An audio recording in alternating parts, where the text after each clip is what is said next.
I actually had a bit of trouble with this because the pressure plate wouldn't come off the dowel pins on the flywheel.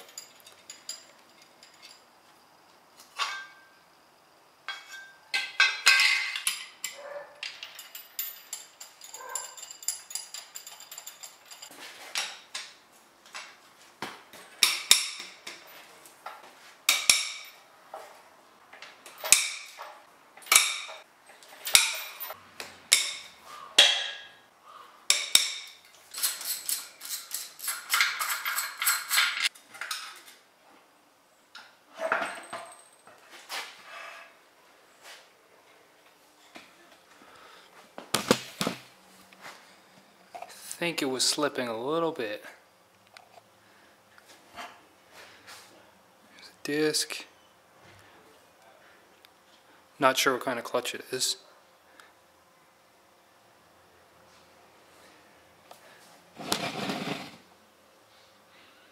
Yep.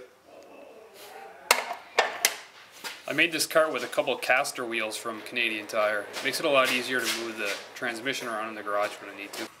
Back to that clutch though, I actually did take it to the track and did about 6 passes on it, revving to about 4,000 and just sidestepping the clutch, so I assume that had something to do with it. On a set of 26 tall, 8.5 wide, I had the best 60 foot of 1.66.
Jesus, dogs.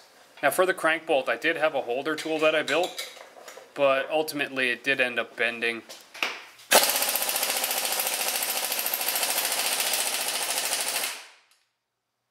Nope. Then I have this one, and this one to try.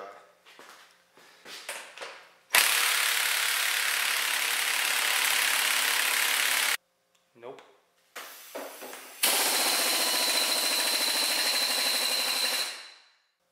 Nope. Nope. Nope. Nope. Nope. Nope. I did end up cutting the timing belt. It needs to be replaced. The engine has like 109,000 kilometers on it.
I did remove those bolts slowly and evenly. It would have just taken a really long time to put it into video.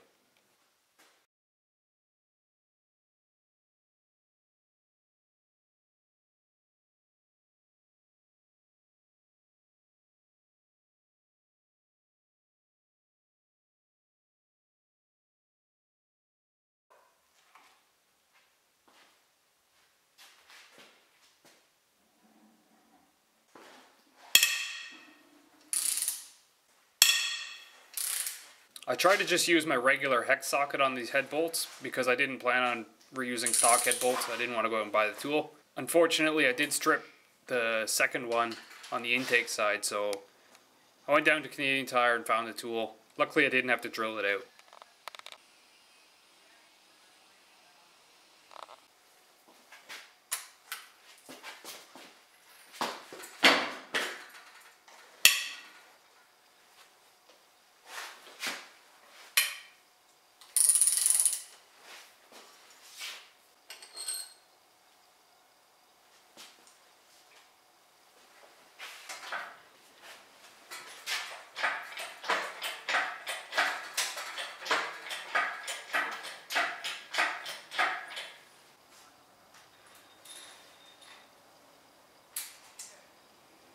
Oops.